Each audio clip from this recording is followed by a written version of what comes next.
Good evening, fourth grade champions.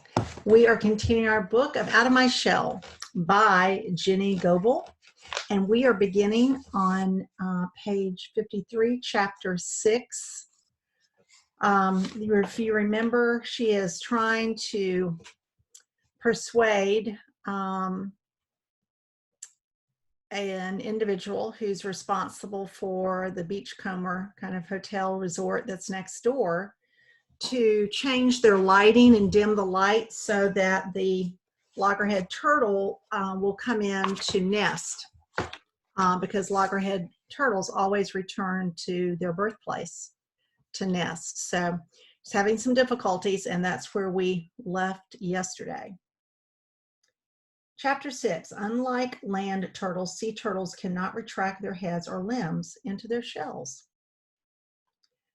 Lainey's face was 3 inches above mine. Her tangled curls brushed my forehead, and her warm breath felt tacky on my skin. I groaned. "You're supposed to knock." I was groggy, and sleep hadn't erased my unease about the turtle any more than my conversation with Mr. Emerson had. "Go away," I said. "You're up." Through half-open lids, I could see that Lainey was pure, unbridled happiness. The pink burn on her cheeks had faded, leaving a healthy glow in its place.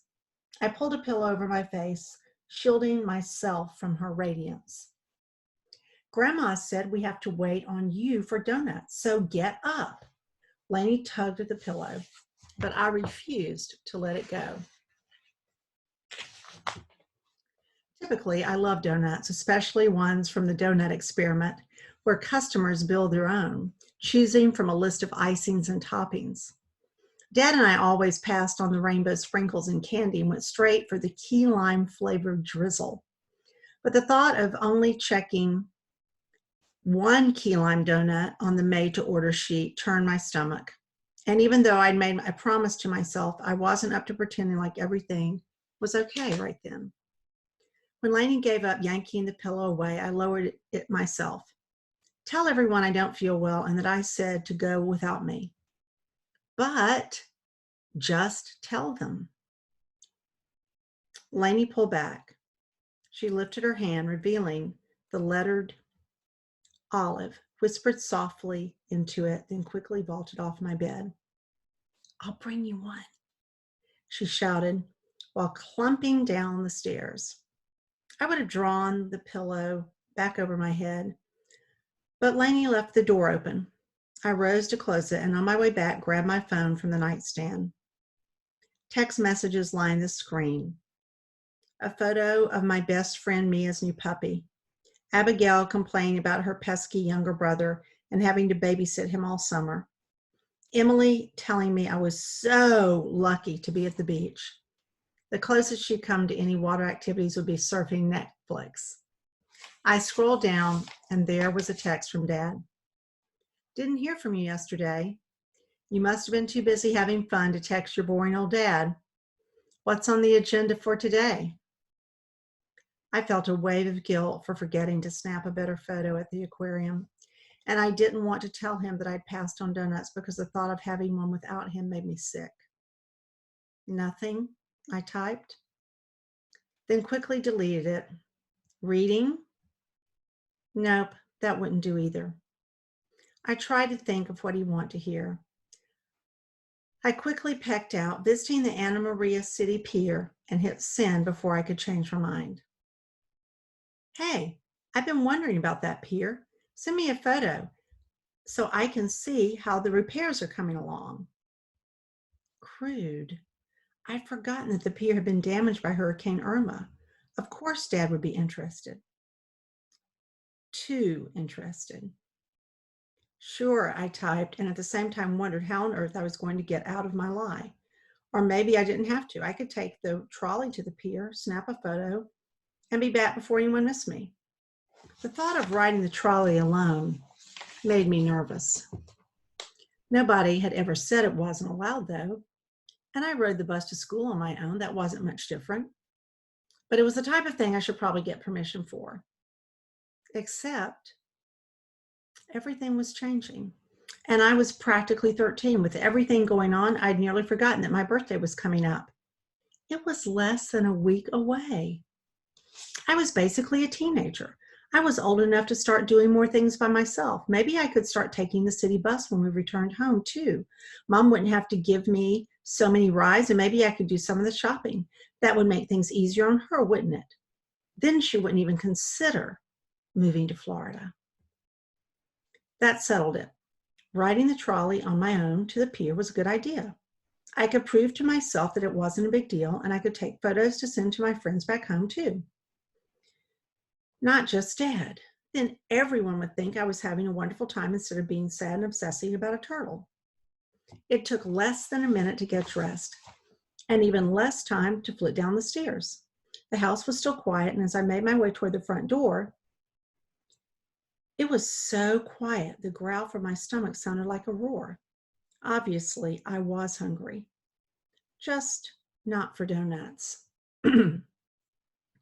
There's time for a quick bite, I reasoned, and redirected my steps toward the kitchen. Grandpa calls himself a food enthusiast.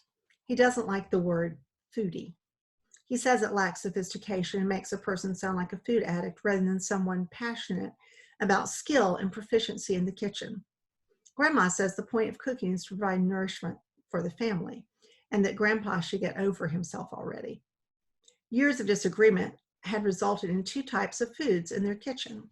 Grandma's comfort foods, cans of tomato soup, loaves of soft white bread, slices of bologna and iceberg lettuce, and Grandpa's gourmet ingredients, which were mostly unidentifiable to me.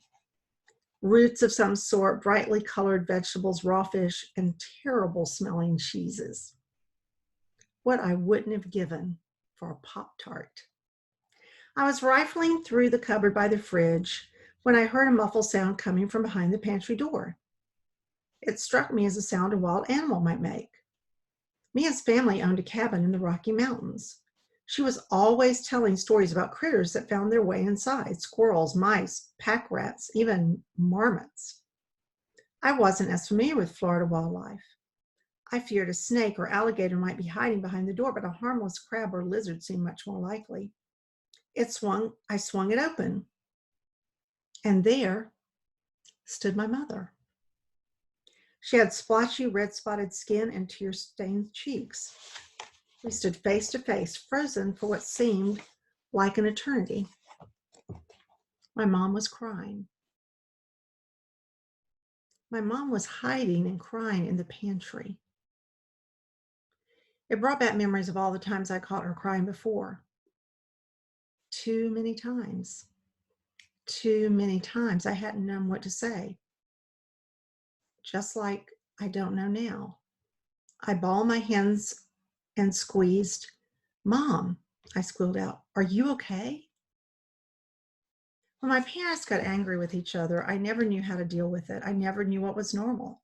It's not like I could survey Mia and Abigail. How often do your parents argue? How loud are their fights? Does your dad ever cry when it's over? Does your mom? Emily's parents got divorced when we were in first grade. We'd been so young, I hadn't known what she was going through. I guess I should have asked. And Emily was far from the only person I knew his parents had split. The D word was something that got tossed around all the time, but no one ever really talked about it. Or maybe they did, and I didn't pay close enough attention. If I had, would I have seen the divorce coming? Now Mom was crying even though Dad wasn't here. Why? And why was she tucked away in the pantry? Had she heard me come down and hid because she didn't want me to see her like this? I didn't know where to begin sorting out what the divorce was doing to her. Even if I could understand it, I didn't know that I wanted to. She nodded her head. I'm sorry, Olivia. My mom's voice cracked as my name rolled off her tongue.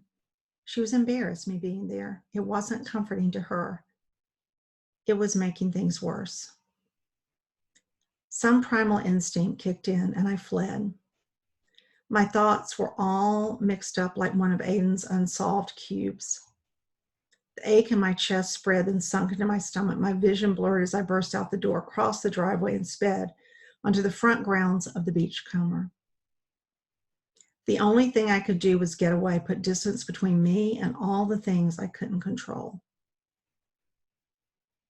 Hey, kid, get out of the flower bed. You're crushing my hibiscus. In my peripheral vision, I saw Aiden's grandfather. My head whipped toward him.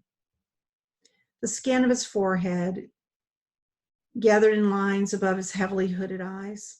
His scraggly gray beard and mustache surrounded tightly pinched lips. But I knew the sound of his voice, and it hadn't been the one I'd heard. Kids, seriously, watch where you're going. I adjusted my line of sight and found another man standing on the beachcomber's lawn.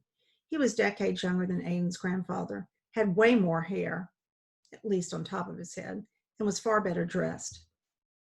It wasn't just his clothes. The man's entire appearance, from his perfectly coiffed light brown hair to his shiny black shoes, polished and refined. He smiled at me, but it didn't feel welcoming. I'm sorry, I stammered and kept walking toward the trolley stop, walking away from the men, walking away from my crying mother. Desperate to see the top of the trolley bus wobbling above traffic, I peered down the street. Even though things on Anna Maria Island moved at a more leisurely pace than they did back home, the cars whizzed by one, vehicles flew down the street. When the trolley finally pulled to the stop, I was still so rattled I didn't notice it was headed in the wrong direction. I rode the southbound trolley all the way to Bradenton Beach before realizing my mistake. By the time I switched buses, I knew Lainey and my grandparents would be back from getting donuts. The day had barely begun.